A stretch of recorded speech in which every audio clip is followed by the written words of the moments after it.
Terhormat Bapak-Bapak, Ibu-Ibu, salam Pancasila. Bapak-bapak, Ibu-Ibu yang melihat video saya ini, tolong jangan lupa subscribe, like, dan di-share. Sifatnya gratis. Pada hari Sabtu, tanggal 4 Juni tahun 2022 ini, saya akan mengomentari Elizabeth Susanti, suruhan Susilo Bambang Yudhoyono untuk menghukum Anas Urbaningrum. Menurut Elizabeth Susanti, bahwa menghukum Anas Urbaningrum atas suruhan Susilo Bambang Yudhoyono, alasannya diduga mungkin persaingan menjadi Ketua Umum Partai Demokrat saat itu. Kata Elizabeth Susanti, Susilo Bambang Yudhoyono memberi sejumlah uang kepada Ketua Umum KPK Abraham Samad dan Wakil Ketua Bambang Wijayanto. Diduga hubungan Elizabeth Susanti dekat hubungannya dengan Susilo Bambang Yudhoyono sampai berani menyatakan demikian.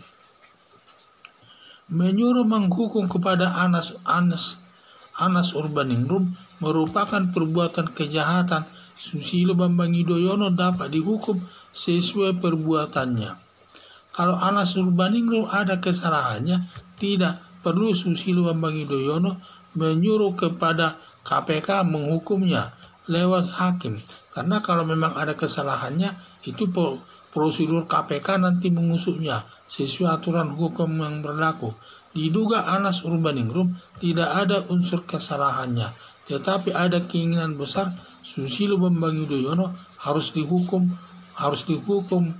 Anas Urbaningrum tersebut.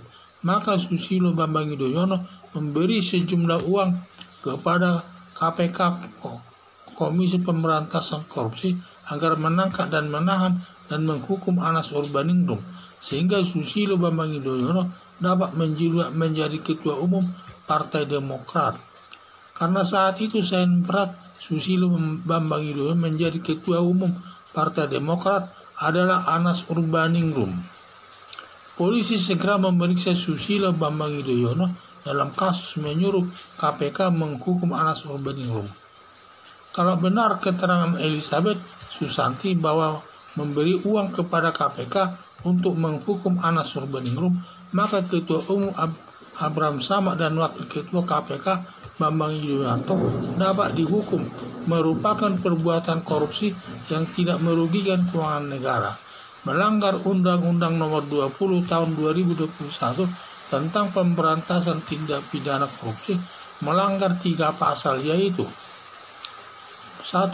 Pasal 5 ancaman hukumannya 5 tahun dan penerima dan pemberi uang sama-sama dihukum.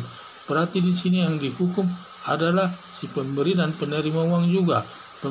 Sebagai penerima uang adalah Abraham Samad dan juga Bambang Wijayanto, sedangkan si pemberi uang adalah Susilo Bambang Yudhoyono. Jadi keduanya sama-sama dihukum.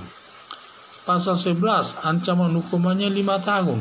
Yang dituntut hanya Ketua KPK Abraham Samad dan Wakil Ketua KPK Bambang Wijayanto, sedangkan Susilo Bambang Yudhoyono tidak ikut dihukum. Pasal 12 ayat 1 dan ayat 2 ancaman hukumannya hukuman seumur hidup dan hukuman badan maksimal 20 tahun. Yang dituntut hanya Ketua KPK Abraham Samad dan Wakil Ketua KPK Bambang Wijayanto, sedangkan Susilo Bambang Yudhoyono tidak dihukum. Harapan saya, polisi segera memeriksa Susilo Bambang Yudhoyono sesuai ketentuan hukum yang berlaku. Demikian juga KPK memeriksa Abraham Samad dan Bambang Wijayanto agar sesuai dengan asas hukum, yaitu asas equality before the law, persamaan hak di depan hukum.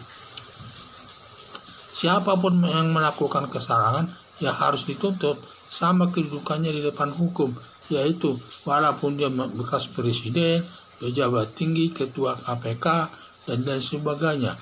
Kalau melakukan kejahatan, ya harus dihukum sesuai dengan perbuatannya. Itu yang disebut asas equality before the law. Jadi tapi tidak seperti sekarang, sudah berkali-kali diajukan masalah, tetapi Susilo Bambang Yudhoyono tidak pernah kena masalah. Ini sama saja penyelesaiannya diskriminatif, terutama masalah Hambalang juga tidak ada yang terkena. Susilo Bambang Yudhoyono pun bebas, tidak ada masalah. Sehingga seperti ada diskriminasi dalam perlakuan dalam penegakan hukumnya. Tetapi kalau masalah ini diharapkan KPK atau kejaksaan atau siapapun supaya menerapkan asas equality before the law, persamaan hak di depan hukum. Siapapun yang melakukan kejahatan harus dihukum, tidak peduli dia bekas pejabat, mantan presiden, mantan ketua KPK, dan juga masyarakat biasa, tokoh agama, apapun jabatannya. Kalau memang dia melakukan kejahatan harus ditindak sesuai hukum yang berlaku.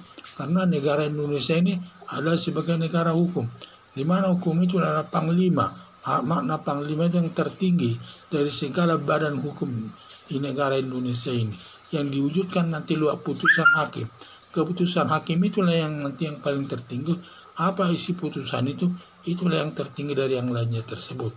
Maka semua orang kalau bersalah harus dituntut sesuai ketentuan hukum yang berlaku di depan hakim, dan hakim nanti dapat menjatuhkan hukuman sesuai dengan perbuatannya.